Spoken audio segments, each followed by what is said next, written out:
ہم سارا کام وقت پر کرتے ہیں، عبادت نہیں ہوتی ہے. کیا مطلب ہے؟ یہی مطلب ہے کہ ہمارے گناہوں کی وجہ سے اللہ نے انہیں عبادتوں سے محروم کر کے رکھا ہے. تو عبادت میں سستی اور کاہلی، اس کی بنیادی وجہ کیا ہے؟ ہمارے گناہ ہے. جب تک ہم گناہوں کو گناہ نہ سمجھ کر ان سے پرہیز نہ کرنے لگے، نہ عبادت میں مزہ آئے گا، نہ عبادت کی مٹھاس ملے گی. عبادت ہوگی بس روٹین، جوہر کی اذان ہوئی، ہاں مسلمان ہو نماز پڑھنے جانا، آ کے پڑھ. وہ جو شوق، وہ جذبہ، وہ جو عبادت سے محبت ہے نا، وہ گناہوں کی وجہ سے ختم ہو چکی ہے. گناہوں کی وجہ سے ختم. اللہ کے واسطے گناہوں سے توبہ کیجئے، خصوصاً اس ماہ رمضان میں، اور بچے ہوئے ایام جو ہیں ان کو غنیمت جانیے. آپ غور کیجئے کہ کل رات میں قیام اللیل میں، تراویح میں شریک نہیں ہو پایا. کیوں؟ ہو سکتا ہے میں نے بے حیائی کا کوئی منظر جان بوجھ کے دیکھا ہو سکتا ہے میں نے فلاں گناہ جان بوجھ کر کے کیا ہو، کسی کو دھوکہ دیا ہو، کسی کو جھوٹ بولا ہو سکتا ہے نا.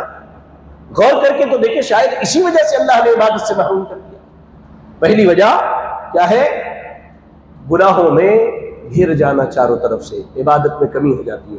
دوسری وجہ، ہمارے پاس علم نہیں ہے کس چیز کا، کہ کس نیکی کا کتنا ثواب ہے. اگر نیکیوں کا ثواب پتہ چل جائے تو ہم اور آپ کیا کریں گے؟ لا الہ الا اللہ، ہر عبادت کو انجام دینے کی کوشش کریں گے. اور میں تو مشورہ دیتا ہوں ہر شخص کو، جی ہاں ہمارے بیٹھے ہیں، بڑے ہوں، بزرگ ہوں، نوجوان ہوں، بچے ہوں، اپنی زندگی طالب علم کی طرح گزارو. ہمیشہ کچھ نیا سیکھنے کی کوشش کرو. اس طرح کے دروس محاضرے ہوں، میں تو خود ایک طالب علم ہوں، بڑے علماء کے ہوں تو بیٹھ جائیں، وقت نکال کے بیٹھ جائیں، شاید میں کچھ سیکھ کر کے جاؤں. اگر ہمیں ثواب پتہ چل جائے، جیسے مثال کے طور پہ ابھی آپ یہاں بیٹھے ہیں نا، جو بھائی چلے گئے وہ کتنے محروم ہیں، شاید آپ کو اندازہ ہو جائے اس حدیث سے. میں چاہتا تو یہ حدیث پہلے بھی سنا سکتا تھا. سنے، ذرا غور کریں. اللہ کے نبی صلی اللہ علیہ وسلم نے کہا، موجم طبرانی کی روایت اور حدیث بالکل صحیح سند سے آئی ہے، کہا کہ من غدا الى المسجد لا يريد الا ان يتعلم خيرا او يعلمه، کہا کہ جو آدمی اپنے گھر سے مسجد آئے اور مقصد یہ ہو، آپ کو تو جمعہ میں اعلان کیا گیا ہوگا، عصر کے بعد درس ہے، اعلان کیا گیا تھا، آپ گھر سے مزاج بنا کے آئے کہ بھائی جانا ہے، بیٹھ کے بات سن لینی ہے. اب سنیے، آپ گھر سے ارادہ کر کے آئے کہ مجھے دین سیکھنا ہے، صرف میرے ہی درس میں نہیں، کسی کے درس میں بھی آپ گھر سے یہ ارادہ کر کے مسجد آتے ہیں کہ مجھے دین سیکھنا ہے. جب آپ یہاں سے مجلس برخاست ہونے کے بعد گھر جاتے ہیں تو اللہ کے نبی صلی اللہ علیہ وسلم نے کہا کہ مکمل ایک حج کا ثواب لے کر کے جاتے ہیں صلی اللہ علیہ وسلم. یہ ثواب لوگوں کو نہیں معلوم ہے، اس لیے دین کی مجلس کی اہمیت ہی نہیں ہمارے پاس، دینی مجالس کی اہمیت نہیں ہمارے پاس. جہاں قرآن و حدیث کی صحیح باتیں بیان کی جائے، اس کی اہمیت نہیں ہے. کیوں؟ لوگوں کو اس کا علم نہیں ہے میرے بھائی. اچھا، آپ نے ابھی عصر کی نماز پڑھی، کن کن بھائیوں نے وضو کرنے کے بعد وضو کی دعا پڑھی ہے؟ جی میں نے تو پڑھی تھی، سب نے پڑھی ہے. کسی کو یاد ہے تو مجھے سنائیے، وضو کے بعد کی دعا کیا ہے، کیا پڑھتے ہیں؟ جی ماشاء اللہ. آپ کو معلوم ہے اس دعا کی کتنی فضیلت ہے؟ ہم خالی پڑھ لیتے، اگر پتہ چل جائے کہ اس دعا پر اتنا اجر ہے تو میں یہ سمجھتا ہوں کہ کوئی نوجوان بغیر وضو کے رہنا پسند نہیں کرے گا. آپ پڑھیں، اللہ کے نبی صلی اللہ علیہ وسلم کیا فرماتے ہیں؟ من توضأ فاحسن الوضوء، جس نے وضو کیا خوب اچھی طرح. خوب اچھی طرح کا معنی یہ نہیں کہ بہت پانی بہایا، سنت کے مطابق. اچھی چیز کیا ہے؟ سنت ہے. سنت کے مطابق جس نے وضو کیا، پھر کیا دعا پڑھی؟ دعا میرے ساتھ آپ ذہن میں دہرائیں، اشہد اللہ الہ الا اللہ وحدہ لا شریک لہ واشہد ان محمدا عبدہ ورسولہ اللہم اجعلنی من التوابین واجعلنی من المتطہرین. آپ نے یہ دعا پڑھ لی.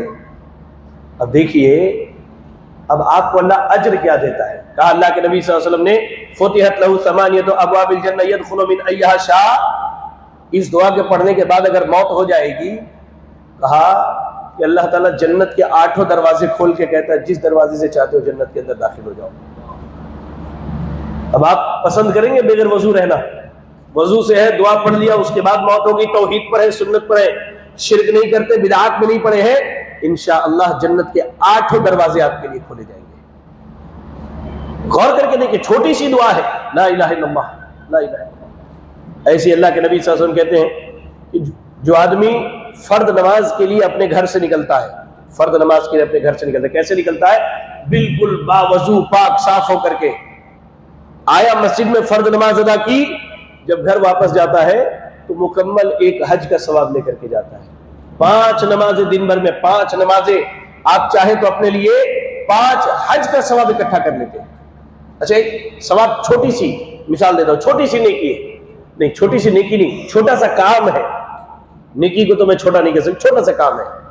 صف میں کھڑے ہوتے ہیں, ابھی میں نے نماز سے پہلے کیا کہا, شیطان کے لیے خالی جگہ نہ چھوڑے. جو لوگ قدموں کو نہیں ملا کے نہیں کھڑے ہوتے وہ کتنے محروم ہیں. آپ دیکھیے اللہ کے نبی صلی اللہ علیہ وسلم فرماتے ہیں کہ من سد فرجۃ فی صف رفعہ اللہ بہا درجۃ وبنى له بیتا فی الجنہ. جو آدمی صفوں کے خالی جگہ کو بھر کر کے نماز پڑھتا ہے. تو یہاں ایک مسئلہ یہ بھی جان لیں, میں نے دیکھا عام مساجد میں کہ جب تراویح ہوتی ہے تو لوگ صف کا اہتمام نہیں کرتے, جہاں بیٹھے جلدی سے کھڑے ہو کے نیت باندھ لیا. نہیں, صفوں میں نماز پڑھیے, صفوں کو ملائیے, خالی جگہ نہ چھوڑیے درمیان میں. کہا اللہ کے نبی صلی اللہ علیہ وسلم نے کہ جو آدمی خالی جگہ کو بھر دے تو اللہ تعالیٰ اس عمل کی وجہ سے جنت میں اس کے درجات بلند کرتا ہے اور جنت میں اس کے لیے گھر بناتا ہے. اور سوچیے کتنا بڑا اجر ہے. لا الہ الا اللہ. اچھا آج جمعہ کا دن ہے, ابھی مغرب تک وقت باقی ہے. جس نے سورۃ الکہف نہیں پڑھی وہ پڑھ لینا, جس نے نہیں پڑھی ہے پڑھ لیجیے آپ. اللہ کے نبی صلی اللہ علیہ وسلم کہتے ہیں کہ جو آدمی جمعہ کے دن سورۃ الکہف پڑھے تو وہاں جہاں وہ پڑھتا ہے وہاں سے لے کر مکے کی مسافت کتنی ہے, ہزاروں ہزار کلومیٹر ہے. کہا اتنی مسافت کے بقدر اللہ تعالیٰ اس کے لیے نور روشن کر دیتا ہے. اچھا اللہ نور روشن کرتا ہے, ہمارا کیا فائدہ ہے اس میں؟ کوئی بتا سکتا ہے مجھے؟ اللہ نور روشن کر دے ہمارا کیا فائدہ ہے؟ بھائی انسانی زندگی کا سب سے بڑا فائدہ ہے. آپ کو سب سے خطرناک جگہ پر نور کی ضرورت ہے. کہا پل صراط پر. پل صراط پر جو بالکل اندھیرا ہوگا, نیچے سے جہنم سے کڑے نکلے ہوئے ہوں گے, لوگوں کو پل صراط سے کھینچ کے جہنم میں گرائیں گے. وہاں آپ کا یہ سورہ کہف پڑھنا, عصر کی نماز کے لیے آنا, عشاء کی نماز کے لیے آنا, فجر کی نماز کے لیے آنا, یہ عبادتیں چھوٹی چھوٹی پل صراط پر آپ کے لیے روشنی کا سبب بنیں گی, جس سے آپ پل صراط کو پار کریں. منافقین کا کیا حال ہوگا؟ منافقین کہیں گے انظرونا نقتبس من نورکم, کہیں گے انظرونا, ارے ٹھہر جاؤ. ایمان والوں سے کہیں رک جاؤ, ہمیں تو نور ملا ہی نہیں. عبادت میں سستی تھی, عبادت سے غفلت تھی, اللہ نے نور دیا ہی نہیں. تمہارا جو نور روشن ہوا ہے شاید اسی میں دیکھ کر کے ہم راستہ اختیار. دنیا میں ہوتا نا, گلی میں جا رہے 5 دوست, کسی ایک نے موبائل کا ٹارچ روشن کیا, سب اس روشنی میں دیکھ کے چلے جاتے ہیں. تو ایسا قیامت کے دن ہر آدمی کو اس کا نور دیا جائے گا, اور اس کے عمل کے بقدر جیسا عمل ہوگا ویسی روشنی ہوگی نور میں, اور اس کے ذریعہ وہ پل صراط کو پار کرے گا. لا الہ الا اللہ, لا الہ الا اللہ. آپ دیکھیں امام شافعی رحمۃ اللہ علیہ فرماتے ہیں کہ میں نے 16 سال سے ایک مرتبہ بھی پیٹ بھر کے کھانا نہیں کھایا ہے. آج ہمارے افطار کے بعد کھانے کھا لیے تو نیند آتی ہمیں, تراویح میں کھڑے ہوئے تو دل میں ایک ہی خیال چلتا کب ختم ہوتی کی تراویح. امام شافعی رحمۃ اللہ علیہ کہتے ہیں کہ 16 سال سے میں نے پیٹ بھر کھانا نہیں کھایا ہے. کہا کیوں؟ پہلی چیز بدن بھاری ہو جاتا ہے, انسان کی عقل چلی جاتی ہے, اور کہا کہ وہ بار بار انسان کو نیند کا غلبہ لاتا ہے اور اس سے عبادت میں سستی ہوتی ہے. یہ ہمارے سلف کا, ان کو معلوم تھا دنیا کی زندگی کتنی ہے, 60-65, اس کے بعد ختم. لیکن اس کے بعد جو زندگی وہ ہمیشگی کی ہوگی, جو چاہیں گے جتنا چاہیں گے جب چاہیں گے تب کھائیں گے. لیکن ابھی کم کھا کے ڈٹ کے اللہ کی عبادت کر لے تو شاید اللہ تعالیٰ ہم پر رحم فرما کے اس عبادت کے عوض میں اللہ تعالیٰ ہمیں جنت عطا فرما دے. اللہ سے دعا کرے کہ اللہ تعالیٰ ہمیں جنت الفردوس میں جگہ عطا فرمائے, آمین. تیسری سبب جو ہے عبادت میں سستی کے تعلق سے, تیسرا سبب وہ ہے موت کو بھول جانا. ہم دنیا میں رہ کے دنیا کی زندگی کو جنت بنانے میں لگے ہیں, یہی جنت بنا لیا جائے, یہی ہماری جنت ہونی چاہیے, ساری سہولیات یہی ہونی چاہیے. حالانکہ ہم بھول چکے ہیں کہ حقیقی جنت جو ہے وہ اللہ نے ایمان والوں کے لیے تیار کیا. آپ یاد رکھیں, آدمی جب موت کو بھول جاتا ہے تو عبادت سے غافل ہو جاتا ہے. کیوں؟ آپ کو اگر یہ معلوم ہو جائے کہ میں نے عصر پڑھ لیا, پتہ نہیں مغرب تک زندہ رہوں گا کہ نہیں, آپ مغرب کی نماز کی فکر کریں گے. لیکن آپ نے جمعہ پڑھ لیا اور اس کے بعد آپ کو فکر ہو کہ بھائی دنیا جب تک چل رہی ہے ہم بھی چل رہے ہیں, چلو ایسے ہی چلاتے ہیں, تو پھر آپ آئندہ جمعہ کو ہی مسجد آئیں گے، درمیان میں کسی دن نہیں آئیں گے، یا پھر یہ ہوگا کہ آپ مر جائیں گے تو لوگ آپ کو زبردستی مسجد لے کر کے آئیں گے آپ کا جنازہ پڑھوانے کے لیے۔ موت کو جب آدمی بھول جاتا ہے تو عبادت میں سستی ہوتی ہے۔ آپ کو ایک قول سنا کے اپنی بات ختم کروں، ابو حامد اللفاف رحمہ اللہ، بہت بڑے عالم دین، آپ کہتے ہیں من اکثر من ذکر الموت، کہا کہ جو آدمی بہت زیادہ موت کو یاد کرتا ہے۔ اچھا، ہم میں سے کتنے ہیں جو اس ہفتے قبرستان صرف قبروں کی زیارت کے لیے گئے تھے؟ کوئی میت کو دفن کرنے نہیں، قبر کی زیارت کے لیے کوئی گیا تھا ہم میں سے؟ سبحان اللہ، 2-4 لوگ ہی ہیں۔ اللہ آپ سب پر رحم فرمائے، اللہ ہمیں بھی توفیق دے، آمین۔ آپ غور کر کے دیکھیں، اللہ کے نبی صلی اللہ علیہ وسلم نے، ابو حامد اللفاف رحمہ اللہ کہتے ہیں کہ جو آدمی موت کو بہت زیادہ یاد کرتا ہے اللہ تعالیٰ اسے 3 کاموں کے ذریعے عزت دیتا ہے۔ پہلا کام کیا ہے؟ تعجیل التوبہ، بہت جلدی یہ بندہ توبہ کرتا ہے، کیونکہ اسے معلوم ہے کہ بغیر توبہ کے مر گیا تو اللہ معاف نہیں کرے گا۔ اس سے کوئی بڑا گناہ ہو جائے فوراً توبہ کرتا ہے۔ چھوٹے چھوٹے گناہوں کے لیے نماز پڑھ لیا، وضو کر لیا، یہ چیزیں چھوٹے گناہوں کو ختم کر دیتے۔ بڑے گناہ کے لیے جلدی سے جلدی توبہ کرتا ہے۔ کہا موت کو یاد کریں گے تو توبہ کی توفیق ہوگی۔ وقضاء القوت، اللہ جتنی روزی دے دیتا آدمی مطمئن ہو جاتا ہے، نہیں بھائی جو ملا اللہ کا فضل ہے، احسان ہے، بہت زیادہ کی طلب نہیں کرتا، جتنا مل گیا اس میں راضی ہو گیا۔ اور کہا ونشاط العبادات، عبادت میں بڑی چستی فرتی سے کام لیتا۔ کیوں؟ وہ ڈرتا ہے کہ موت آ جائے گی تو عبادت کا سلسلہ ہی ختم ہو جائے گا، سلسلہ ختم ہو گیا تو نیکیاں کہاں سے اکٹھا کروں گا اپنے لیے؟ موت کو یاد کریں گے انشاءاللہ عبادت میں بڑی چستی رہے گی، بڑی چستی رہے گی۔